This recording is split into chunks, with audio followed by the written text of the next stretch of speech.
저는 서울 강동구에 거주하고 있었습니다. 여자친구는 경기도 광주에 거주하고 있었습니다. 만나서 데이트를 하면 항상 집에 데려다 주곤 했지요. 여자친구 집이 경안 IC에서 가까운 데라서 항상 고속도로를 이용하곤 했어요.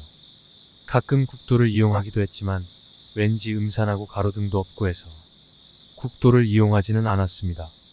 게다가 그날의 일을 생각하면 국도를 갈 엄두가 아직도 나지 않습니다. 아직도 생생하게 기억이 나는 그날을 말해볼까 합니다. 2007년 설날에 있던 일입니다. 우리 집은 큰 집이 서울이고 여자친구는 큰 집이 자택이라서 설날 연휴에는 만날 수가 있었습니다. 만나서 데이트를 하고 데려다주는 길에 어김없이 고속도로 정체가 너무 심해서 집에 오는 길에는 국도를 이용해야지 하는 마음으로 가고 있었습니다. 돌아올 때는 이미 자정이 넘은 시각. 국도에는 차도 없고 가로등도 없었습니다. 혼자라는 적막함에 노래도 크게 틀고 상향등도 켜보고 했지만 차에서 나오는 히터조차도 차갑게 느껴지고 있었습니다. 멍한 기분으로 담배를 피우고 집으로 가고 있는데 멀리서 뭔가 보이는 겁니다. 가로등이 없어서 상향등을 켜고 멀리 이정표에 라이트를 쏘고 있었습니다. 제 눈에 보이는 건 이정표 위에 한 여자가 앉아 있었습니다. 몸을 좌우로 흔들면서 이정표 위에 앉아 있었습니다. 눈을 의심했지만 차가 가까이 가면 갈수록 확연히 보이는 겁니다.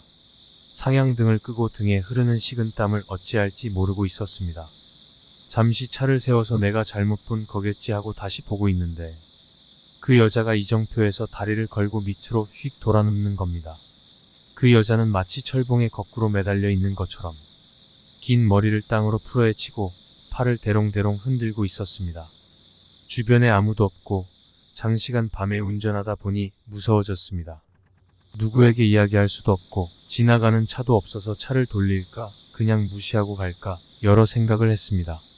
고민 끝에 그냥 무시하고 가자 생각하고 엑셀을 꾹 누르고 출발을 했는데 이정표 근처를 지나가자 그 여자의 머리가 계속 늘어나더니 차 앞 유리를 덮는 것이었습니다. 앞엔 아무것도 보이지 않아서 비명을 지르고 속력을 올렸습니다.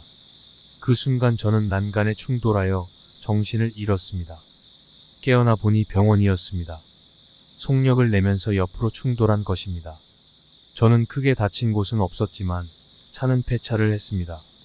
지금은 결혼해서 광주에 자주 가지 않습니다. 가끔 처가에 갈 때는 언제나 고속도로를 이용하고 있습니다. 혹시 광주로 가는 땡땡국도에서 같은 경험을 하신 분이 있는지 궁금합니다.